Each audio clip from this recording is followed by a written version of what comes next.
किन्नर अगर समाज होता, अगर वहां पर मर्द ना होते, मर्द ना निकल रहे होते, अगर वहां पर किन्नर समाज का कोई निकला होता, तो मैं अपने किन्नर समाज पे इतना महान गर्व करता हूं कि वो जरूर उसकी रक्षा करता। केरला स्टोरी तो एक फिल्म बनी है, मुझे लगता है इस देश की हर गली गली में केरला स्टोरी है। हर कितनी केरला स्टोरी की साक्षी जैसी लड़कियां साक्षी बनेंगी, अभी कितनी जगह होगी केरला स्टोरी। ये बहुत दुखद पहलू। चुपके से जाओ, चुपके से देखो कहां जा रही है, किससे मिल ले रही, किसके साथ जा रही है, क्या कर रही है, क्यों जा रही है, कब जा रही है, किसके साथ जा रही है। फोन चेक करो, फोन की वो देखो, व्हाट्सएप चैटिंग देखो, फोन के डिटेल देखो, जो लोग हैं उनके बारे में पूछो, ये कौन है, ये कौन है, ये कौन है। दिल्ली में साक्षी मर्डर के बाद लगातार लोग सवाल पूछ रहे हैं कि आखिर साहिल को उसके किए की सजा कब मिलेगी, कब उसको फांसी पर लटकाया जाएगा। लेकिन कई मामले अभी भी पेचीदा बने हुए। एक तो जो वेपन वो है चाकू, अभी तक नहीं मिला। दूसरी, गवाह सामने नहीं आ रहे। आपने देखा कि किस तरह का माहौल वहां पर है। गवाह जो खुद उस दौरान वहां से गुजर रहे थे, कोई भी सामने आकर बात रखने को तैयार नहीं। इसका क्या असर होगा, इस केस को कानून के नजरिए से कैसे परखा जाएगा, मेरे साथ बात करने के लिए सुप्रीम कोर्ट के senior advocate doctor AP Singh, criminal मामलों के बेहद ही जानकार है और जो बड़े हीनियस क्राइम हुए उन सब में वकील रहे हैं या उन सब का अध्ययन किया। डॉक्टर साहब, ये जो मामला है ये अपने आप में विरला है, इसको आप कैसे देख रहे हैं, किस रफ्तार से जा रहा है? 3 दिन की रिमांड फिर से पुलिस ने रिमांड कोर्ट ने दी है, कोर्ट को लगा है माननीय अदालत को कि इसमें अभी और पुलिस की जांच होनी चाहिए। पुलिस जांच कर रही है, पुलिस कस्टडी में रिमांड लेकर अपराधी की जांच कर रही है, उसमें चीजें मिलेंगी। और इसमें सबसे बड़ी बात, आपके चैनल के माध्यम से आपके दर्शकों को, आपके दर्शक बहुत बौद्धिक दर्शक होते हैं, बुद्धिजीवी होते हैं, ज्ञानवर्धक चीजों को पूछते भी हैं और समझते भी हैं, सुनते भी, और आप उनको परोसते हैं वो चीजें। चौथे स्तंभ की महत्वपूर्ण भूमिका को निभाते हैं।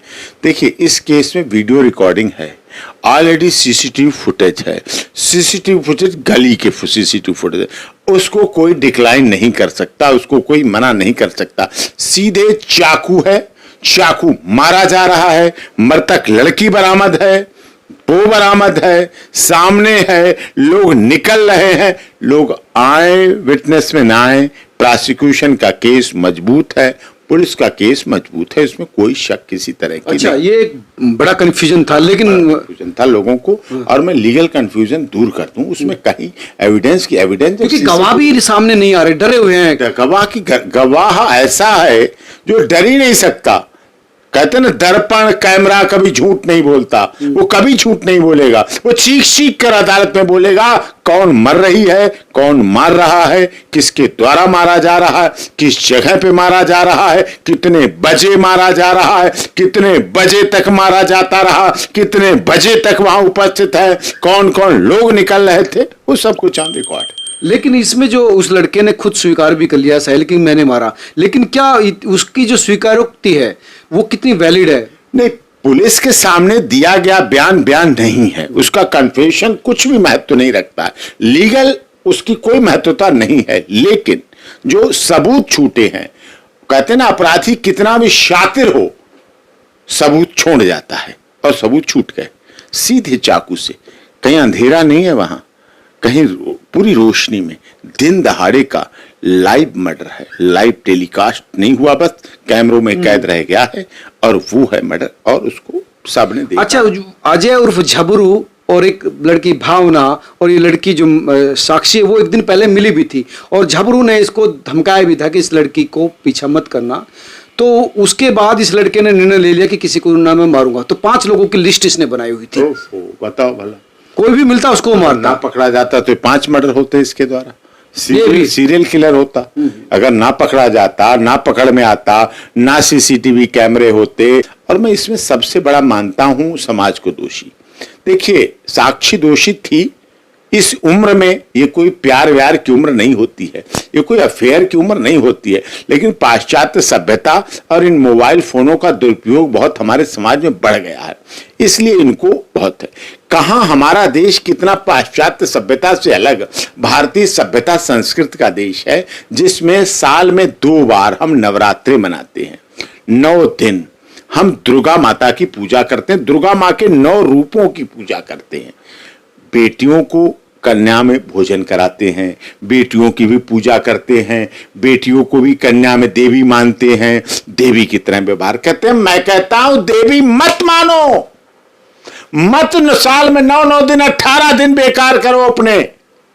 कम से कम जब कोई बहन बेटी चाकुओं से गोदी जा रही हो, मारी जा रही हो, जलाई जा रही हो, काटी जा रही हो, छत से फेंकी जा रही हो, हत्या की जा रही हो, गाड़ी के नीचे रगड़ रही हो, 36 टुकड़े जिसके हो रहे हो, फ्रिज में डाली जा रही हो काट काट के, कम से कम उस समय तो जागरूक हो जाओ, उस समय तो सजग हो जाओ, उसकी रक्षा कर लो। नवरात्रि में जब नवरात्रों में दुर्गा जी की आरती करेंगे ना, तो दुर्गा माता पूछेंगी कि तू मेरी आरती कर रहा है, इस मूर्ति की आरती कर रहा है जो जिंदा लड़की 16 साल की मारी जा रही थी, तब तेरी आरती कहां गई, तब तेरा भाव कहां गया, तब तेरा सम्मान कहां गया, तब तेरे अंदर से जो सुरक्षा की जरूरत थी वो क्यों नहीं, तेरे अंदर से क्यों नहीं मर्दानगी निकली।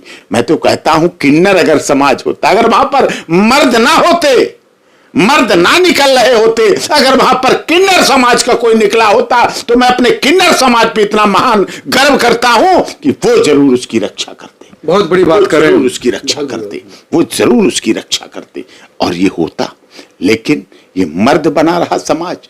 मैं मानता हूं इस देश में हमारी आधुनिकता की दौड़ में, रोजगार की दौड़ में, व्यवसायिक दौड़ में, भौतिकवादी दौड़ में हर पिता अपनी बेटी के साथ हर समय बाहर नहीं रह सकता, हर भाई अपनी बहन के साथ, हर चाचा। लेकिन डॉक्टर साहब दिक्कत वो भी है, लड़की 16 साल की उम्र में कई साल से अफेयर चल रहा था, परिवार ने उसको रोकने की भी कोशिश की, लेकिन वो लड़की रुकी नहीं, एक लड़की दूसरी के साथ वो रह रही थी। नहीं, यही तो हमारे देश की अव्यवस्था है। ये क्यों नहीं हो रहा है? ये मोबाइल फोन की वजह से, जो मोबाइल फोन का दुरुपयोग हो रहा है, छात्रों को पढ़ने के लिए, छात्र छात्राओं को जो मोबाइल फोन दिए गए हैं, रील्स बनाने की आदतें, ऐसे ऐसे समाज, ऐसे ऐसे परिवार के लोगों में रील्स बन रही हैं, हमारी बेटी बेटियों को बिगाड़ रही हैं, बच्चियों को बिगाड़ रही हैं, दुरुपयोग हो रहा है, मिसयूज हो रहा है। 16 साल की उम्र, अफेयर, क्या अर्थ है? द केरला स्टोरी तो एक फिल्म बनी है, मुझे लगता है इस देश की हर गली गली में द केरला स्टोरी है। कितनी केरला स्टोरी की साक्षी जैसी लड़कियां साक्षी बनेंगी, अभी कितनी जगह होगी केरला स्टोरी। ये बहुत दुखद पहलू है, बहुत दुखद पहलू है, इतना दुखद है कि इसकी क्या भर्त्सना की जाए। एक बच्ची जिसने अभी संभल नहीं पाई, पढ़ लिखने के समय था, उसको आगे बढ़ने का समय था, और उसके साथ ऐसा हुआ। दिल्ली देश की राजधानी, गृह मंत्रालय यहाँ, सर्वोच्च न्यायालय यहाँ, नया संसद बना यहाँ, देश की अच्छा, जैसे एक दिन पहले ये जो सामने आ रही है कि वो कई लोगों ने धमकाया, तो क्या उसका फायदा उसको मिल सकता है इस मामले में कि वो कहे कि उकसावे की वजह से उसने उसकी हत्या की? नहीं, कोई उकसावा नहीं। किस बात का उकसावा? प्लान है, प्यार भी नहीं है। लोग कहते प्यार है, अरे किस बात का प्यार? प्यार त्याग चाहता है, बलिदान चाहता है, समर्पण चाहता है। प्यार समर्पित हो जाता है। प्यार चाकू मार सकता था, प्यार उसे गिरते हुए को उठाने का नाम है। प्यार बेसहारे को सहारा देने का नाम है। प्यार कोई भटका हुआ रास्ते पे हो तो उसको रास्ता दिखाने का काम है। प्यार भूखे को भोजन कराने का नाम है। प्यार प्यासे को जल दान करने का काम, ये प्यार होता है। ये कहां, ये वासना है, ये वासना है जिसके आधार पर वो पीड़ित था, और ऐसा हुआ उसके साथ, और उसने ऐसा किया। अब देखिए ना, माता पिता की जिम्मेदारी से ना साहिल के पिता ने जिम्मेदारी निभाई, माता ने ना साक्षी के परिवार ने निभाई। लोग 9 महीने बच्चे को पेट में पालती हैं माताएं बहनें, फिर 10-12 साल में बड़ा होता है, उसे पढ़ाते हैं, लिखाते हैं, बढ़ाते हैं, उसके शौक पूरे करते हैं, उसकी दवाई, इलाज, स्वास्थ्य देखते हैं। लेकिन जब वो बड़ा होता है तो कितना भटका हुआ वो जवान युवा निकलता है, कितना भटका हुआ वो शैशव निकलती है लड़की युवावस्था में, जो भटकी है, उसे नहीं पता क्या सही है क्या गलत है। जब आप सही गलत नहीं बता पाएंगे, उनके मोबाइल फोन्स को चेक नहीं करते हैं, उनका फॉलो अप नहीं करते हैं, आधुनिकता की दौड़ में दौड़े पड़े हैं, पैसा कमाए पैसा कमाए। अरे अब पैसा कहां लगाओगे? जेल में लगाओगे, बेल में लगाओगे, कोर्ट में लगाओगे, थाने में लगाओगे, और इसकी लड़की की तो, साक्षी के तो परिवार का तो सब कुछ खो गया, कुछ नहीं बचा। जीवन भर उनकी आंखों में आंसू रहेंगे जब जब वो साक्षी की फोटो देखेंगे अपने घर में। अच्छा डॉक्टर साहब, दिक्कत ये आती है, जब मैं वहां पर कवर कर रहा था तो एक और केस हुआ था बुराड़ी में, करुणा केस, कैंची से एक लड़की को मारा था 32, उसकी माँ वहां पर आई हुई थी, 8 साल से वो संघर्ष कर रही है लेकिन अभी तक कुछ नहीं हुआ, आरोपी बेल पर बाहर रिहा है। तो ये जो लंबे चलते हैं मामले, पहले सरकारें कहती है फास्ट ट्रैक बनाएंगे, लेकिन होता कुछ नहीं, फिर लंबे चलते हैं और फिर बाद में जो होता है। आप फास्ट ट्रैक कोर्ट चलेगी, इसमें पॉक्सो भी है, इसमें फास्ट ट्रैक कोर्ट चलेगी, जल्दी न्याय होगा। आप देखिएगा थोड़े दिन में आपको इसमें फैसला भी मिलेगा, बहुत जल्दी न्याय होगा। जस्ट कैसे कह सकते हैं?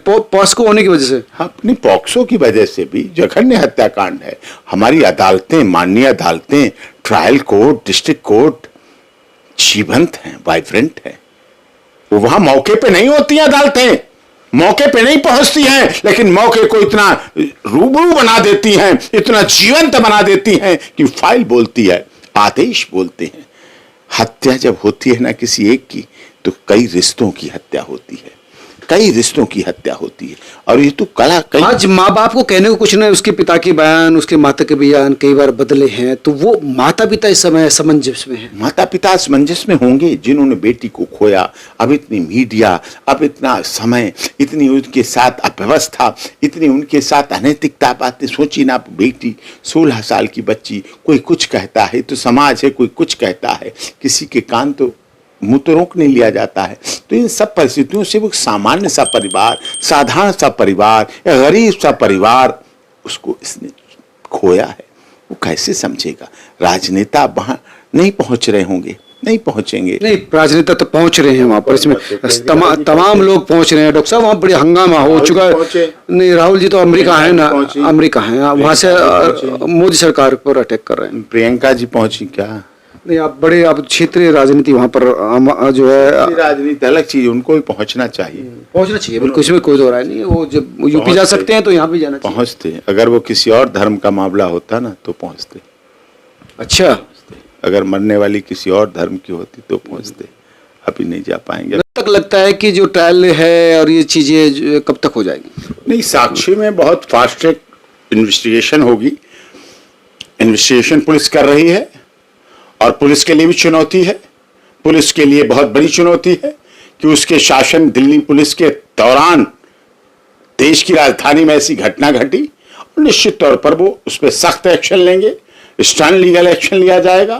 तो सुधार करना चाहिए ना, सुधार करना चाहिए, हर स्तर पर सुधार होना चाहिए, पेरेंटिंग के लेवल पर सुधार होना चाहिए, पुलिसिंग के लेवल पर सुधार होना चाहिए, और स्कूल कॉलेज में सुधार होना चाहिए, स्कूल कॉलेज में सुधार होना चाहिए, रेजिडेंशियल वेलफेयर एसोसिएशन के आधार पर सुधार होना चाहिए, पारिवारिक और रिश्तेदारी के आधार पर सुधार होना चाहिए, घर में सुधार होना चाहिए। घर में आदमी को पैसे कमाने से दिल्ली में लोगों को फुर्सत ही नहीं है। अपने बच्चों से बात करें, अपने लोगों से बात करें, उनसे बात करें, माँ बाप बच्चों से बात करें, जाने समझे क्या है, उनकी फोन चेक करिए, उनकी फोन की चैटिंग चेक करिए, पीछे से निकलवा के चेक करिए, कॉल डिटेल निकलवा के चेक करिए, उनके फोन में डिवाइस लगाइए, रिकॉर्डिंग लगाइए, सुनिए, समझिए। बच्चे हैं आप, सबसे महत्वपूर्ण बात है, ये जो उम्र है बच्चों की बहुत सेंसिटिव होती है। डॉक्टर साहब ने जैसे कि फोन चेक करना, उनसे बात करना, वो चीजें समझना, ये बेहद ही जरूरी है। हर पेरेंट की जिम्मेदारी है। चुपके से जाओ, चुपके से देखो कहां जा रही है, किससे मिल ले रही, किसके साथ जा रही है, क्या कर रही है, क्यों जा रही है, कब जा रही है, किसके साथ जा रही है। फोन चेक करो, फोन की वो देखो, व्हाट्सएप चैटिंग देखो, फोन के डिटेल देखो, जो लोग हैं उनके बारे में पूछो, ये कौन है, ये कौन है, ये कौन है, ये कौन है, ये क्या, उनके घरों के बारे में पता करो, उनके परिवारों से बात करो, फोन पे मिला के बात करो, सारे करो। गार्जियन है और बच्चा नासमझ है, तो ये कोई जिम्मेदारी कोई और नहीं निभाएगा, पेरेंट्स को निभानी पड़ेगी। बहुत ही तल्लीनता से और बहुत ही लगन के साथ पेरेंटिंग देनी पड़ेगी, तब बच्चे संभलेंगे। आप क्या सोचते हैं, जरूर बताएं। नमस्कार।